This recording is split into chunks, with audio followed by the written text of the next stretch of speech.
బతికేదే tourism మీద. అక్కడ ఉన్న జనం అందరూ కూడా వాళ్ళ జీవనోపాధి 70% ఆఫ్ వాళ్ళకు వచ్చే ఇన్కమ్ టూరిజం మీద. టూరిజం మళ్ళీ బాగా అయిందిరా, బాగా జరుగుతుందిరా అనుకున్న టైంలో అది వాళ్ళకి కన్ను కుట్టింది. టూరిజం బాగా అయిపోయి కాశ్మీర్ అంతా బాగుంటే ఎలా కుదురుతుంది? కాశ్మీర్ విచ్ఛిన్నమైపోవాలని. కాశ్మీర్ కాకపోతే సిక్కిం పోతారు, ఇంకో చోట పోతారు. ఏదో కొత్తగా యాంటీ ముస్లిం హేట్రెడ్ అనేది డెవలప్ చేస్తున్నారు. అది వద్దు.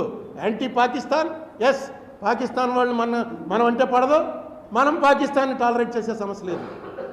వాళ్ళు ఇలాంటివన్నీ చేస్తూ ఉంటారు, ఎందుకంటే చిన్న దేశం కాబట్టి. ఎప్పుడు బలమైన వాడు ఎదురుకుండా వచ్చి పోరాడతాడు.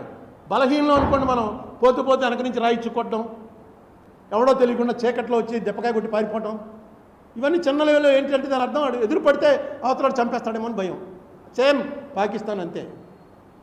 వాళ్ళు మొన్న చేసిన టెర్రరిస్ట్ యాక్టివిటీ అన్నది ప్రపంచం అంతా ఖండిస్తోంది. ముఖ్యంగా ముస్లిం దేశాలు ఖండిస్తున్నాయి, ముస్లిం దేశాలన్నీ ఖండిస్తున్నాయి.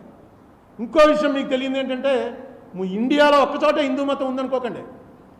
ఇండోనేషియా అనేటువంటి దేశం ఒకసారి చూడండి. ఇండోనేషియా అనేటువంటి దేశం పూర్వం మన వాళ్ళే ఉండేవారేమో, పూర్తిగా ఇస్లామిక్ దేశం అయిపోయింది. ఇండోనేషియాలో ఉన్నంతమంది ముస్లిమ్స్ ప్రపంచంలో ఏ దేశంలోనూ లేరు.